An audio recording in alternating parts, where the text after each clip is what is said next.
जय श्री हरि विष्णु, जय श्री राम। भगवान विष्णु अपनी समस्त भक्तों की समस्त मनोकामनाएं पूर्ण करें। आज हम इस अंक में जानेंगे, श्रवण करेंगे वर्ष 2025 में अयोध्या में रामलला के मंदिर पर फहराए जाने वाले धर्म ध्वजा के बारे में।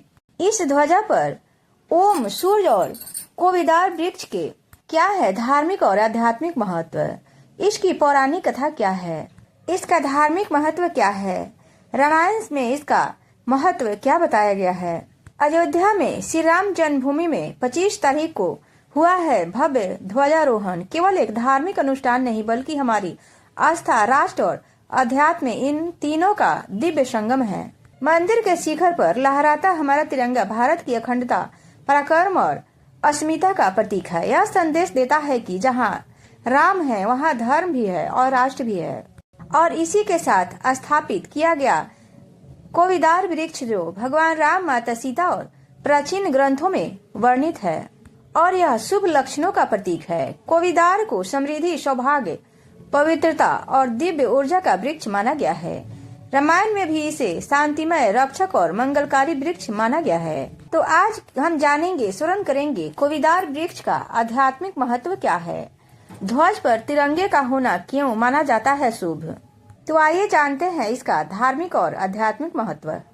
ध्वजारोहण केवल एक परंपरा नहीं है बल्कि रामायण काल से जुड़ी गहरी, दिव्य और धर्म, समृद्धि और शुभता का अद्भुत चिन्ह है। विवाह पंचमी पर ध्वजारोहण अयोध्या में प्रधानमंत्री श्री नरेंद्र मोदी जी द्वारा किया गया है। मंदिरों के शिखर पर ध्वजा फहराने की परंपरा बहुत पुरानी है। सनातन धर्म में इसे बहुत ही महत्वपूर्ण माना जाता है।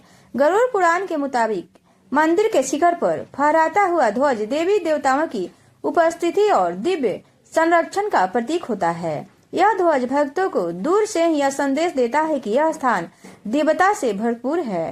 रामायण और रामचरित्र मानस में भी ध्वज पताका का स्वागत द्वार का विशेष वर्णन किया गया है। मंदिर का शिखर उस जगह का सबसे ऊंचा बिंदु होता है जहाँ से ब्रह्मांडीय ऊर्जा सबसे पहले प्रवेश करती है। ध्वजा इस दिव्य शक्ति और गर्भगृह में मौजूद ईश्वर की ऊर्जा के बीच एक माध्यम की तरह कार्य करता है। यही कारण है कि शिखर पर लगा ध्वज लगातार फहराते हुए पूरे परिसर में सकारात्मक ऊर्जा का संचार करता है। किसी भी मंदिर पर ध्वज फहराना यह दर्शाता है कि उसका निर्माण अब पूर्ण हो चुका है। भगवान श्री राम की नगरी अयोध्या स्थित श्री राम जन्मभूमि तीर्थ क्षेत्र में इन दिनों मंत्रों और जय श्री राम के जयकारों से गुंजयमान है। धर्म कर्म के मर्मज्ञों द्वारा तमाम तरह की पूजा अर्चना और हवन के बाद प्रधानमंत्री नरेंद्र मोदी जी द्वारा भगवान राम के भव्य मंदिर में धर्म ध्वजा फहराया गया। राम मंदिर के शिखर पर जिस केसरिया रंग की धर्म ध्वजा को फहराया गया उसमें ओम, सूर्य और कोविदार वृक्ष का चित्र अंकित है। इन तीनों ही चिन्हों का धार्मिक महत्व है। राम मंदिर के ध्वज पर बने यदि प्रत्यक्ष देवता सूर्य की बात करें तो उन्हें स्वयं नारायण माना जाता है। सनातन धर्म के मान्यता के अनुसार भगवान राम सूर्यवंशी थे। सूर्य देवता के पुत्र वैवस्वत मनु से यह सूर्य वंश प्रारंभ हुआ था। धार्मिक मान्यता के अनुसार अयोध्या में जब रामलला का जन्म हुआ तो सूर्य का रथ रुक गया था और 1 महीने तक रात नहीं हुई। रामायण काल में भगवान श्री राम के द्वारा भगवान सूर्य की साधना करने का उल्लेख मिलता है। धार्मिक मान्यता है कि भगवान राम ने रावण पर विजय प्राप्त करने से पहले महर्षि अगस्त्य की सलाह पर सूर्य देव की विशेष पूजा अर्चना की थी। सनातन शब्द में ओम को अत्यंत शुभ और पवित्र शब्द माना गया है। यह हिंदू धर्म में उन शुभ प्रतीकों में से एक है जिनके प्रभाव से स्थान विशेष पर सकारात्मक ऊर्जा बनी रहती है। सनातन परंपरा में प्रत्येक देवी देवता के मंत्र के पहले इसका उच्चारण किया जाता है। हिंदू मान्यता के अनुसार ओम सिर्फ शब्द नहीं बल्कि इसमें पूरे ब्रह्मांड का ज्ञान समाहित है। ओम के ईश्वर सभी स्वरूप को संयुक्त रूप से मानकर जब इसका विशेष रूप से उच्चारण किया जाता है तो मन को आध्यात्मिक शांति मिलती है। यह परमपिता परमेश्वर से जुड़ाव का विशेष सशक्त माध्यम है। भगवान राम की धर्म ध्वजा पर बने कोविदार वृक्ष का वर्णन रामायण में मिलता है। यह पावन वृक्ष त्रेता युग में अयोध्या का वृक्ष था। कोविदार वृक्ष को अयोध्या में राज वृक्ष के रूप में जाना जाता था, जिसे उस समय ध्वजा पर अंकित किया जाता था। धार्मिक मान्यता है कि भगवान राम, लक्ष्मण और माता सीता वनवास के लिए निकले तो उनके पीछे पीछे भरत सेना लेकर उन्हें वापस बुलाने पहुंचे। भगवान राम अचानक कुटिया से बाहर कहीं दूर से शोर आने का कारण लक्ष्मण से पूछते हैं तो वे उत्तर की ओर से आ रही सेना के ध्वज पर बने कोविदार वृक्ष को देखकर जान जाते हैं कि अयोध्या की सेना है। अगर यह वीडियो अच्छी लगे तो चैनल को सब्सक्राइब और वीडियो को लाइक से रोशी करें। साथ ही अगर भगवान राम को मानते हैं तो भगवान राम के नाम का एक कमेंट भी करें। जय श्री राम। पौराणिक मान्यता के अनुसार पौराणिक काल में कोविदार को कश्यप ऋषि ने बनाया था। धार्मिक मान्यता है कि उन्होंने इसे परिजात और मंदार को मिलाकर तैयार किया था। इस पेड़ में बैंगनी रंग के फूल निकलते हैं। तकरीबन यह 15 से 30 मीटर की ऊंचाई वाले कोविदार का आयुर्वेद में काफी महत्व है। अब जान लेते हैं राम मंदिर के शिखर पर फहराए जाने वाले धर्म ध्वजा की धार्मिक और आध्यात्मिक महत्व।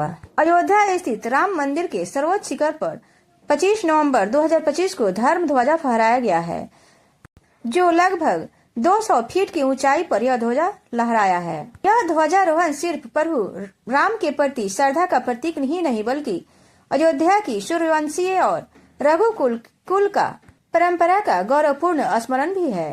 राम मंदिर पर फहराया जाने वाला ध्वजा मौसम की बदलाव से प्रभावित नहीं होगा। यह ध्वजा काफी लंबा और चौड़ा है। राम मंदिर के शिखर पर लगाए जाने वाले ध्वजा का रंग केसरिया है। केसरिया रंग को सनातन धर्म में त्याग, तप और ऊर्जा का प्रतीक माना जाता है। इस ध्वजा पर 3 प्रतीक हैं, ओम और कोविदार वृक्ष और सूर्य है। ध्वजा पर विराजमान सूर्य भगवान राम की सूर्यवंशीय परंपरा का प्रतीक है। कोविदार वृक्ष का जिक्र वाल्मीकि रामायण में मिलता है। राम मंदिर के शिखर पर जो ध्वजा फहराया है उसमें एक चक्र भी लगाया गया है। राम मंदिर परिसर के 7 मंदिरों के ध्वज त्रिकोणीय हैं और उन पर सिर्फ ओम का चिन्ह होगा। वे मुख्य मंदिर के ध्वज से छोटे होंगे। राम मंदिर के ध्वज पर भगवान सूर्य का होना भगवान राम की सूर्यवंशी वीरता का प्रतीक है। कोविदार वृक्ष का होना राम राज में न्याय और समृद्धि का प्रतीक है और ओम सनातन धर्म की सार्वभौमिकता चेतना का प्रतीक है। मंदिर के शिखर पर ध्वजा फहराना देवता की उपस्थिति और शक्ति का प्रतीक माना जाता है। इसका धार्मिक महत्व यह है कि ध्वज का लहराना राम राज की भावना के पुनः जीवित होने की घोषणा है। शास्त्रों के अनुसार मंदिर के शिखर पर ध्वजा फहराने से भगवान की उपस्थिति वहां निश्चित हो जाती है और पूरा क्षेत्र पवित्र हो जाता है। यह ध्वज दूर से ही भक्तों को अयोध्या में अब राम राज की पुनः स्थापना का संकेत देगा।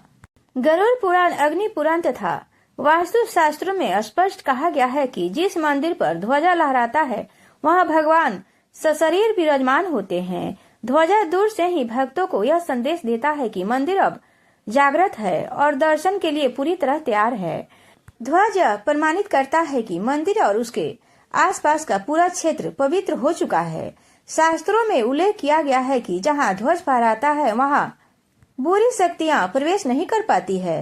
मंदिर का शिखर वह स्थान होता है जहां से ब्रह्मांडीय और दैवी ऊर्जा निरंतर मंदिर में प्रवेश करती है। ध्वजारोहण भक्तों की सदियों की तपस्या, संघर्ष और बलिदान की विजय का प्रतीक होता है। केसरिया या भगवा रंग इसी बलिदान और सत्य की जीत का रंग है।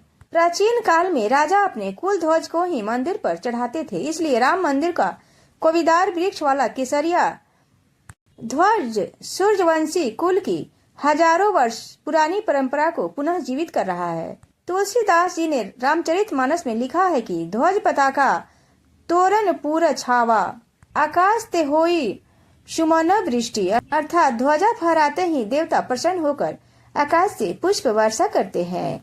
इस तरह ध्वजा भगवान को प्रतिदिन दर्शन देने का आमंत्रण भी देता है। अयोध्या नगरी एक बार फिर से राम राज के स्वर्णिम युग की ओर अग्रसर हो रहा है। जय श्री राम, जय श्री राम।